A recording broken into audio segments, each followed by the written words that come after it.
بسم اللہ الرحمن الرحیم۔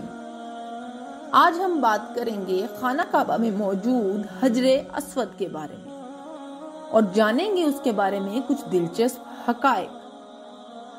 حجر اسود دراصل جنت کا ایک پتھر ہے۔ ابن عباس رضی اللہ عنہ بیان کرتے ہیں کہ رسول اللہ صلی اللہ علیہ وآلہ وسلم نے فرمایا، حجر اسود جنت سے اترا ہے۔ حجر اسود کی حقیقت کے بارے میں ہمیں بہت سی احادیث ملتی ہیں۔ حضرت عبداللہ بن عباس رضی اللہ عنہ روایت کرتے ہیں کہ رسول اللہ صلی اللہ علیہ وآلہ وسلم نے فرمایا کہ حجر اسود جنت سے نازل ہوا اور وہ دودھ سے زیادہ سفید تھا، انسان کے گناہوں نے اسے سیاہ کر دیا۔ ایک دوسری حدیث جو کہ عبداللہ بن عمر رضی اللہ عنہ سے روایت ہے کہ میں نے رسول اللہ صلی اللہ علیہ وآلہ وسلم کو یہ فرماتے ہوئے سنا کہ بے شک حجر اسود اور مقام ابراہیم قیمتی پتھروں میں سے 2 پتھر ہیں جو کہ جنت سے نازل ہوئے۔ اللہ تعالیٰ نے ان کا نور چھین لیا، اگر اللہ ان کا نور نہ ہٹاتا تو یہ دنیا مشرق و مغرب کو روشن کر دیتے۔ حجر اسود خانہ کعبہ کے مشرقی گوشے میں واقع ہے۔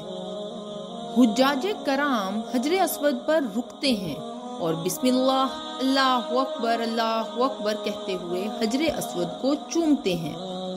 پتھر کالا چمکدار نظر آتا ہے اور شاذ و نادر ہی کوئی ایسا وقت ہوتا ہے جب کوئی اسے چھو کر اللہ کی تسبیح بیان نہ کر رہا ہو۔ یہ پتھر محض ایک پتھر ہی ہے جو جنت سے اتارا گیا ہے اور مسلمان اسے رسول اللہ صلی اللہ علیہ وآلہ وسلم کی سنت سمجھتے ہوئے چومتے ہیں۔ سعودی حکام نے اس رمضان میں سیاہ پتھر کی خصوصی طور پر پروسیس شدہ ہائی ریزولوشن تصاویر جاری کی۔ یہ تصاویر ایک محنت کش عمل کا استعمال کرتے ہوئے حاصل کی گئیں جس کو مکمل ہونے میں تقریباً 60 گھنٹے لگے، جس میں اس پتھر کی 7 گھنٹے سے زیادہ کی شوٹنگ کی گئی۔ ٹیم کو 1050 تصاویر کو یکجا کرنے میں 49,000 میگا پکسل کی تصاویر بنانے میں مزید 50 گھنٹے لگے، اور اگر ہم اس کا موازنہ آئی فون کے ساتھ کریں تو اس میں 12 میگا پکسل کیمرہ ہوتا ہے، تو اس سے آپ اندازہ کر لیجئے کہ کس قدر محنت طلب کام تھا۔ مختلف روایات میں سے سب سے اہم اور مستند روایت جو حجر اسود کے بارے میں روایت کی گئی ہے کہ یہ جنت کا ایک پتھر ہے جسے حضرت ابراہیم علیہ السلام اور ان کے بیٹے حضرت اسماعیل علیہ السلام نے خانہ کعبہ میں نصب کیا۔ روایت کے مطابق جب حضرت ابراہیم علیہ السلام اور ان کے بیٹے نے اللہ تعالیٰ کے حکم سے خانہ کعبہ کو عبادت گاہ کے طور پر تعمیر کرنا شروع کیا تو وہ دیواروں کی تعمیر میں ایک پتھر کی کمی تھی، چنانچہ اس پر حضرت ابراہیم علیہ السلام نے اپنے بیٹے کو حکم دیا کہ وہ جائے اور ایک پتھر تلاش کرے جو خلا میں فٹ ہو جائے تاکہ اس مقدس مقام کی تعمیر کا مکمل ہو سکے۔ حضرت اسماعیل علیہ السلام پتھر کی تلاش میں نکلے، لیکن تھوڑی دیر بعد جب انہیں کوئی مناسب پتھر نہ ملا تو اپنے والد کے پاس واپس آ گئے اور دیکھا کہ ایک چٹان پہلے سے خالی جگہ پر رکھی ہوئی تھی۔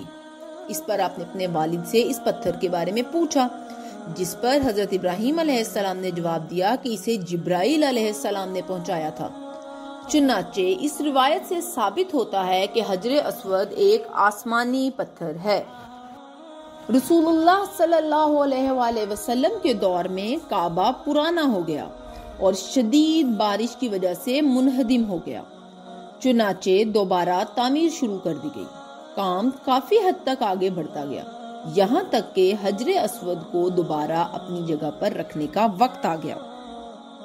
کعبہ کی تعمیر کا کام قریش کے معتبر خاندان اور ممتاز قبیلے کر رہے تھے، اور جب حجر اسود کو اپنے پاس رکھنے کا وقت آیا تو ان میں جھگڑا گہرا ہوتا گیا، یہاں تک کہ ایک رکن نے کھڑے ہو کر کہا کہ میرا ایک مشورہ ہے، آئیے کل تک انتظار کریں اور دیکھتے ہیں کہ کون صبح کے وقت سب سے پہلے مسجد الحرام میں داخل ہوتا ہے، پھر اسے فیصلہ کرنے دیتے ہیں۔